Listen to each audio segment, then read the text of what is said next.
결과들은 좀 냉정하지만 차가운 현실인 게 결과적으로 생물학적 제재, 제약억제제를 포함한 최근 신약이라고 분류되는 약들을 사용했던 환자분들에게서는 이러한 완전관해가 사실상 완전히 달성된 적이 없다. 그동안에 전통적으로 쏘았던 디마르지를 썼던 분들을 약물을 조절하는 과정은 비교적 관해 상태가 오는 게 좀 예상되는 패턴으로 움직인다면, 이 제거제제를 썼던 분들은 약물 감량 시의 반응이 아주 튀는 형태를 많이 보거든요. 치료 도중에 오히려 건선이 새롭게 발생하는 역설적 건선이라고 하는 거에 기전이라고 보시면 될 것 같아요. 실제로 제가 임상에서도 이런 식의 이제 피부 궤양, 피부 건선으로 시작된 궤양의 형태까지 진행된 분들을 임상적으로 많이 보는 편이라 이게 저에게는 좀 크게 와닿는 것 같아요. 저희가 원하는 완체 경로는 이 방향은 아니다 보니까 조절 T세포의 기능을 찾는 게, 그게 약물 없이 완전한 간으로 가는 핵심인데, 그걸 정말로 기대하고 원하시는 분들이라면 이 약물 사용은 한 번 더 신중하게 고민해 보실 필요가 있다.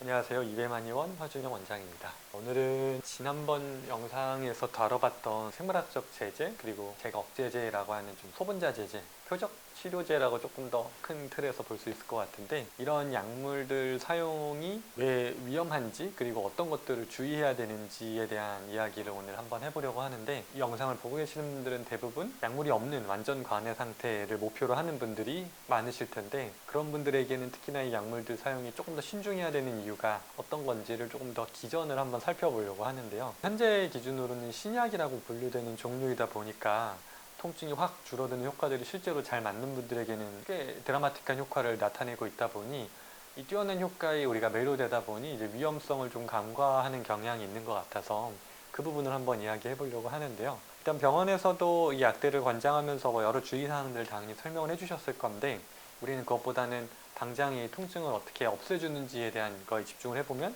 효과가 상당히 뛰어난 약인 건 확실히 맞는 것 같아요. 근데 이게 효과가 뛰어나다는 점이 이 약이 위험한 이유랑 사실 좀 더 연결이 되는데, 그 부분을 좀 기전을 살펴볼 건데요. 이전 영상에서 저희가 SDFR이라고 Sustained Demired Free Remission, 그러니까 완전히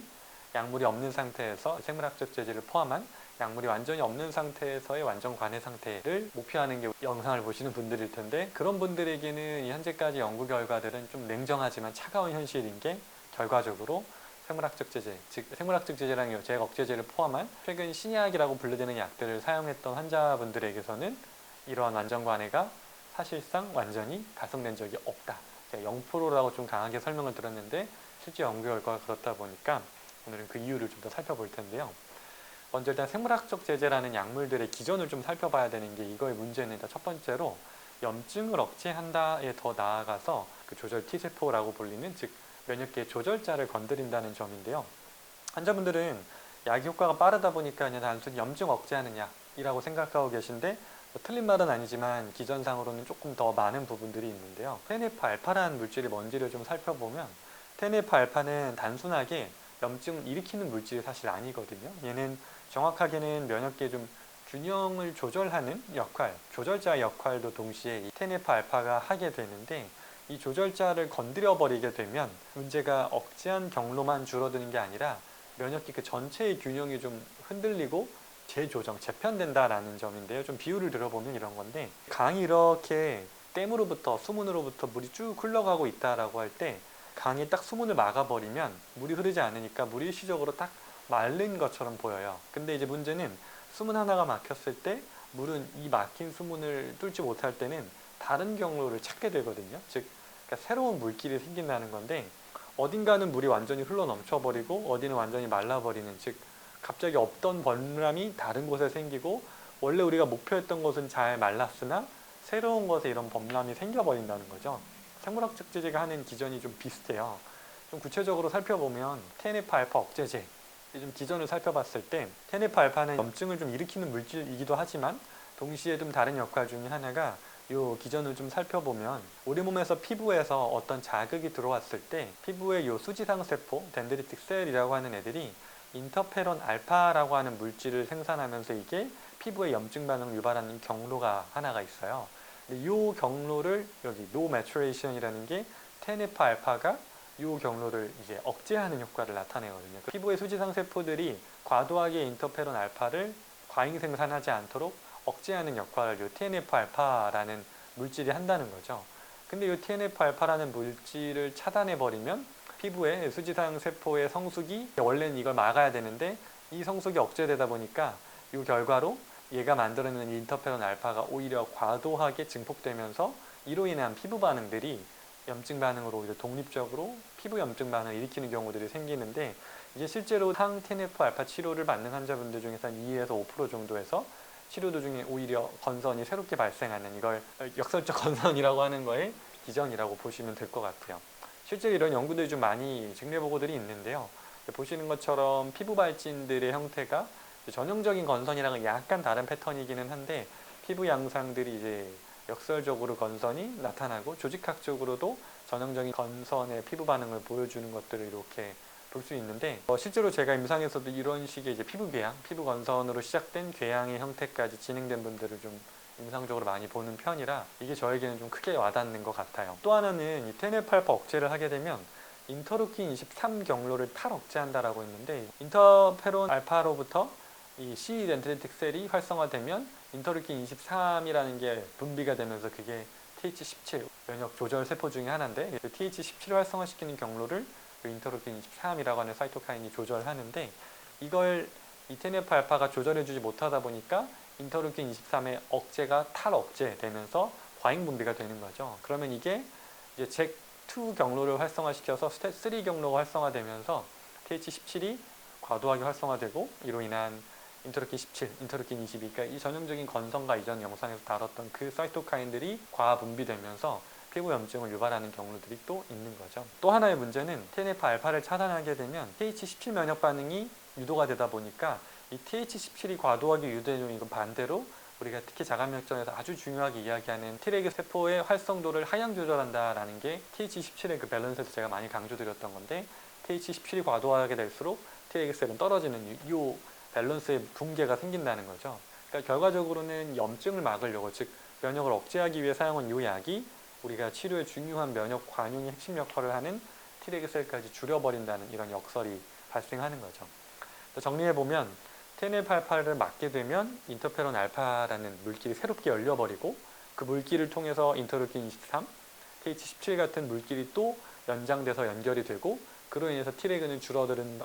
상태까지 가버리는 완전한 역설인 거죠. 그러니까 우리는 류마티스 관절염 치료하려고 시작한 약이었는데 류마티스 관절염은 뭐 잘 조절이 될지 몰라도 이게 뭐 건선을 만든다거나 새로운 다른 염증을 유발하는 것이 이런 이유 때문이라는 거죠. 그러니까 한쪽 수문을 막았더니 이게 물이 다른 방향으로 흘러 넘친다라는 것으로 이해하시면 좀 쉬울 것 같아요. TNF-알파 억제제, 우리가 생물학적 제자라고 부르는 약의 어떤 특이사항, 부기작용이라고 본다면 조금 더 이제 최근 들어서 또 많이 사용하고 계시는 약들 중에 잭 억제제라고 분류되는 약인데요. 이는 조금 더 심각한 문제인 게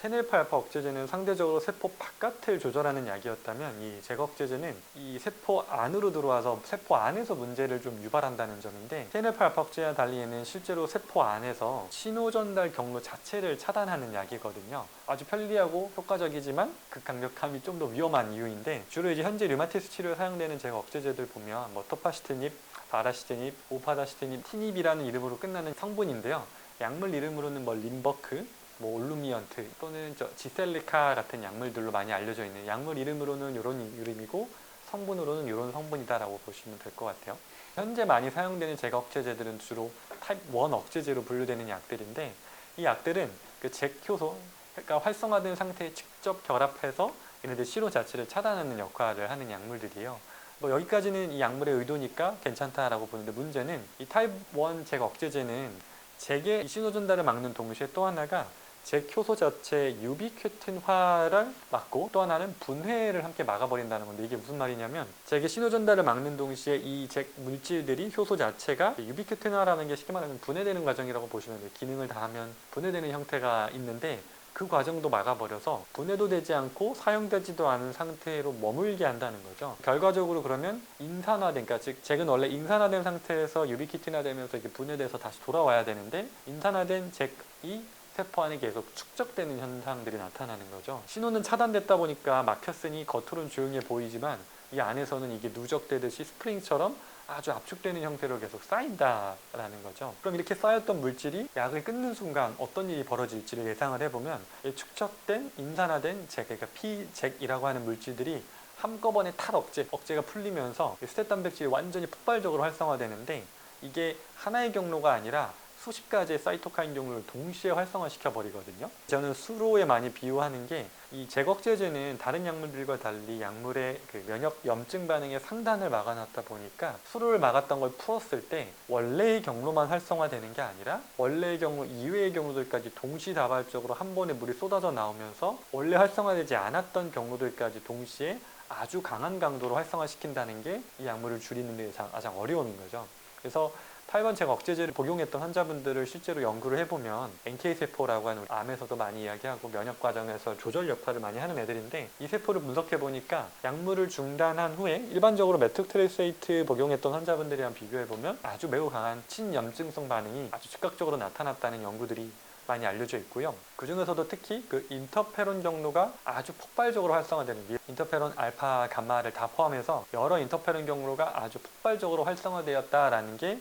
연구를 통해서 밝혀지고 있어요. 그러니까 이 억제제를 끊으면 염증이 점진적으로 돌아오는 TNF-알파 억제제랑은 다르게 제거 억제제는 끊었을 때 누적된 것들이 원래보다 더 강한 형태로, 그리고 더 빠르게, 더 핵심은 더 여러 경로를 동시에 활성화시키면서 터진다는 게 문제인 거죠. 이걸 제가 이제 경험을 해보면은 다른 약물들, 예를 들면 컨벤셔널 신테시 디마레지 중에서도 많이 알려진, 그동안에 전통적으로 써왔던 디마레지를 썼던 분들을 약물을 조절하는 과정은 비교적 관해 상태가 오는 게 좀 예상되는 패턴으로 움직인다면, 이 제거제제를 썼던 분들은 약물 감량 시의 반응이 아주 튀는 형태를 많이 보거든요. 그러니까 완전히 튄다라는 게 아팠던 데만이 아니라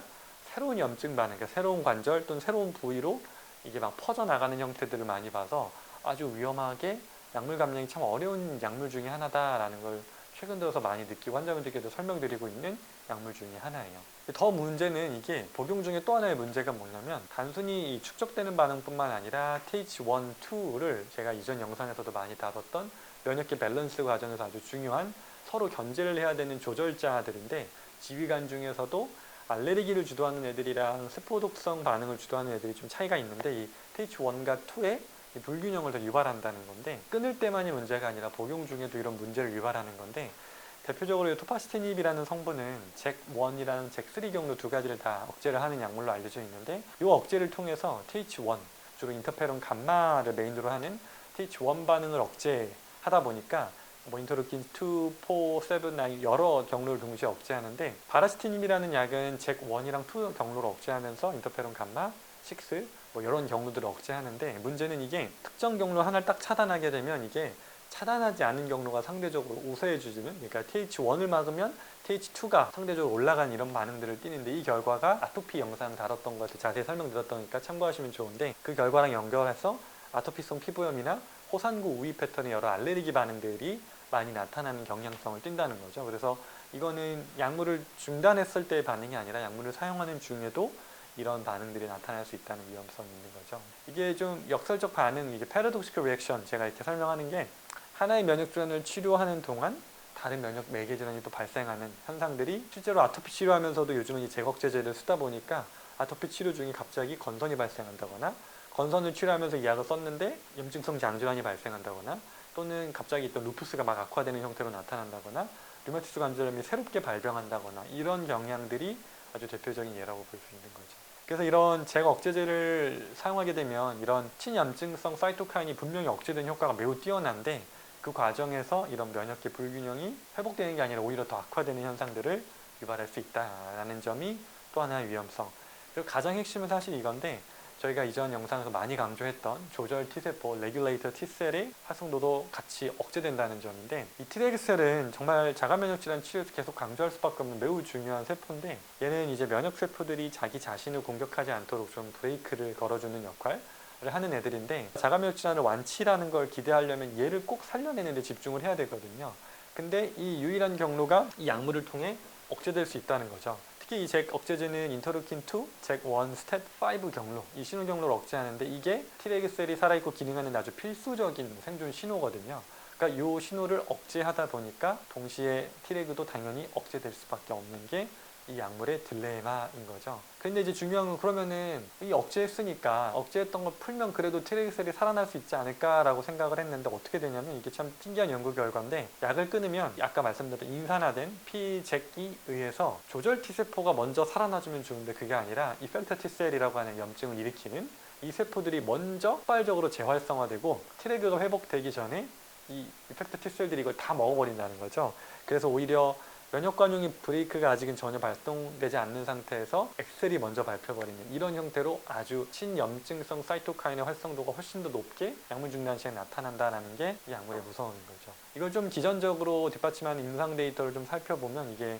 2024년에 란셋에 발표된 연구였는데 지난번 영상에서 설명드렸던 생물학적 디마레즈를 사용했던 환자분들 중에서는 약물 없는 완전 관해가 발생한 사람이 두 코호트에서 모두 단 한 명도 없었다. 그러니까 0%였다는 거고, 반면에 생물학적 제제를 사용하지 않은 환자군에서는 그래도 37% 정도가 5년 시점 안에 SDFR을 달성했던 이런 연구 결과를 보면서 여기서 중요한 점은 생물학적 제제를 사용하지 않은 군들이 기본적으로 질병 활성도가 상대적으로 낮은 군들이 많고 또 그 중에서도 유독 항시 CP 항체가 음성이면서 컨벤셔널 신테틱 디마르지만 사용한 군에서 이 수치가 가장 높아요. 56%. 그러니까 생물학적 제제가 0%라는 것도 중요하지만 일시적인 어느 정도의 선택 평양이 있을 수는 있다는 점은 감안하더라도 그래도 이런 기전적 이유를 살펴보면 이거는 분명히 완치를 목표로 하는 분들에게는 아주 신중하게 고려해봐야 될 약물이다라고 볼 수 있는 거죠. 그래서 강조드리고 싶은 건 부작용만 설명하는 것처럼 보여질까봐 절대 쓰면 안 된다는 이야기를 하고 싶은 게 아니라 분명히 해야 되는 건 매우 효과적인 약이고 약물 다 썼는데도 조절이 안 되는 경우에는 어쩔 수 없는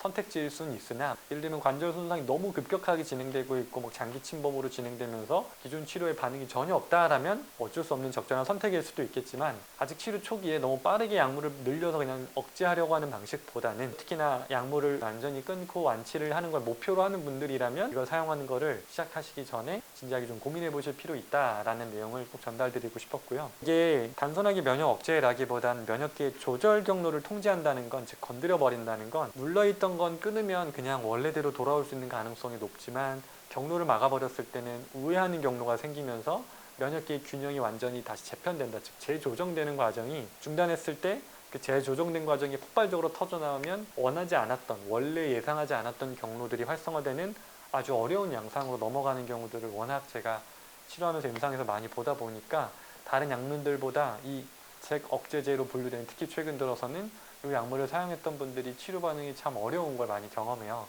그래서 저희가 원하는 완치 경로는 이 방향은 아니다 보니까 면역계가 스스로 균형을 회복할 수 있도록 돕기 위해서는 특히나 트래그셀, 조절 T세포의 기능을 찾는 게 매우 중요한데 그게 약물 없이 완전한 간으로 가는 핵심인데 그걸 정말로 기대하고 원하시는 분들이라면 이 약물 사용은 한 번 더 신중하게 고민해 보실 필요가 있다라는 이야기를 꼭 드리고 싶어요. 이 약물이 과거보다 최근 들어서 많이 사용이 되고 있는 편인데 제가 사실 무서운 건 류마티스도 류마티스인데 요즘은 그 아토피성 피부염이나 중증 건선 환자분들한테서도 이 약을 권장하는 경우들이 있는데 그런 환자분들한테서 역설적으로 류마티스가 발생한다거나 이런 위험성들이 최근 계속 보고가 되고 있다 보니까 관절 손상이 급격하게 진행될 때 어쩔 수 없는 선택지일 때를 제외하고는 저는 이 약물은 정말 신중하게 고민해 보시면 좋지 않을까라고 생각을 합니다. 잭 억제제 사용한 분들도 많이 오실 텐데 EBM 치료를 하면은 회복 속도 이걸 솔직하게 말씀드려야 될 것 같은데 제거제제 사용했던 환자분들 중에서는 제 경험상에서도 아직까지 완전히 약물을 끊어본 분이 없어요. 결국은 약물 복용 간격을 좀 늘리고 이 기전을 고려했을 때 스프링처럼 눌려있는 거를 한 번에 풀었을 때 너무 위험하다 보니까 수로를 조금씩 열면서 반응을 보는 거죠. 매일 먹던 약들을 격일 복용, 3일 복용 형태로 약물 간격을 좀 늘리면서 반응을 보면서 최종적으로 간격을 많이 늘리는 관계까지는 봤는데 완전히 중단한 후에도 관해가 유지되는 분들은 아직까지 제가 경험을 해본 적이 없어요. 그래서 사실 더 무서운 점인 거고 제 경험상으로는 이 약을 썼던 분들이 지금 치료 진행 중에 있는 분들은 계신데요. 이 약물은 다른 약보다 확실히 끊으려는 시도를 하다가 튀었던 경험을 너무 많이 하다 보니까 다른 면역 억제제랑 비슷한 관점으로 제가 해석을 하고 약물을 조절해봤다가 실패한 경험들이 있다 보니까 죄송하지만 환자분들께 이 약을 썼던 분들은 약물 완전 중단을 목표로 아직은 못하고 그것보다는 감량을 1차적인 목표로 하면서 치료 반응을 보는 게 현재까지의 제 경험상으로는 아직까지 한계다라고 고백할 수밖에 없는 것 같아요. 2025년 노벨상에서 나왔던 것처럼 자가면역질환 치료 핵심이 티레그셀에 있다고 했는데 왜 이걸 역설적으로 억제하는 신약이 개발되는 건지? 정확하게는 그걸 억제하려고 개발됐던 약은 아니고 조절 T세포를 억제하려는 게 아니라 정확하게 세포독성 T세포 또는 B세포를 억제하려는 목표로 만들었던 것들이, 그러니까 이게 면역이 참 어려운 점이 계속 사실 이것도 표적 치료제라고 해서 단위를 좀 좁혀가고 있는 거인데도 불구하고 면역계가 참 어려운 게 좋은 애 나쁜 애로 구별하기가 상당히 어렵다는 거죠. 좋은 애는 살려주고 나쁜 애만 죽이는 약이 있으면 참 좋을 텐데 좋은 애와 나쁜 애가 한 끗 차이라는 게 겉으로 드러날 때 딱 나쁜 애인 줄 알고 때렸는데 걔가 좋은 애인 경우들이 많고, 이런 항상 딜레마가 면역질환에서는 면역세포를 딱 칼로 무자르듯이 여기까지는 좋은 애, 여기까지는 나쁜 애, 이런 구분이 안 된다는 게 약물 사용이 참 어려운 점인 것 같아요. 그러니까 결국은 과도한 억제가 또 다른 질환을 만드는 것처럼, 제가 이거는 티레기셀 관련 영상에서 많이 다뤘던 것처럼 특히나 인터루킨2 관련 얘기하면서 많이 설명드렸는데, 조절 T세포도 세포독성 T세포도 같은 먹이로 자라나거든요. 그럼 그 먹이를 막았을 때 누가 먼저 고사하냐는 알 수 없는 거죠. 우리의 목표는 나쁜 애, 그러니까 공격하는 애를 막으려고 썼던 약들이 의도치 않게 좋은 애들도 건드려버리는 게 최근 들어서 사실 T레그셀이라는 것의 기능에 대한 게 알려진 게 그렇게 오래되지 않았다 보니까 그동안은 분명히 효과가 있었던 개발 방식이었고 그동안의 진보는 아주 뛰어난 거죠. 왜냐하면 세포독성 T세포들을 확실하게 억제해주는 효과들이 있었던 거니까요. 그리고 전 이야기 부정적으로 설명한 것처럼 보이지만 급속한 진행 속도를 가졌던 환자분들한테는 분명히 효과를 뛰어나게 내는 걸 봐서 아, 참 과학기술의 발전이 놀랍다. 동시에 너무 효과가 뛰어난 게 무서워서 저는 이런 영상을 찍는 거라 참 딜레마인 것 같아요. 그래서 의도를 가지고 조절 T세포를 막는 역할로 만들어낸 약은 아니라는 점이 연구하신 분들도 엄청나게 고민하면서 또 많은 연구자들이 에너지를 모아서 만들어낸 걸 텐데 그런 역설적 딜레마가 있는 것 같아요. 이미 사용하신 분들이 보면은 조금 좌절하실 수도 있을 것 같아서 실제 환자분들 중에 감량을 성공하신 그런 경우가 있으면 감량 선고라는 건 있고요. 그러니까 감량의 성공이라는 게 다른 약물 컨벤셔널 신세틱 마르즈라고 부르는 가장 초기 약들을 다 끊고 잭 억제제만 남겨놓은 상태에서 잭 억제제의 간격을 늘린 상태로 뭐 예를 들면 그 환자분 같은 경우 일주일에 한 번 정도 복용하면서 유지되는 상태까지를 제가 본 경험은 있고요. 확실히 그 썼던 분들이 보면 기회감염이 정말 노출이 많아요. 그러니까 감기 한 번만 걸려도 몸이 확 무너져서 오신다거나, 그분은 막 계절에 맞춰서 날씨에 맞춰서 피신하듯이 더운 날에는 좀 시원한 곳으로 가시고 너무 추운 날에는 따뜻한 곳으로 가는 형태로, 왜냐면 감염 때문에 그런 건데 그런 관리를 하고 계신 환자분들이 좀 계시고요. 완전 중단을 저도 아직 경험하지 못했다 보니까, 근데 사실 연구에도 나온 것처럼 TNF-알파 억제제는 완전 중단 경험을 많이 해봤고요. 잭 억제제라고 분류되는 약물들은 아직까지는 확실히 좀 어려운 것 같아요. 그러니까 주사제로 쓰는 약물들에서는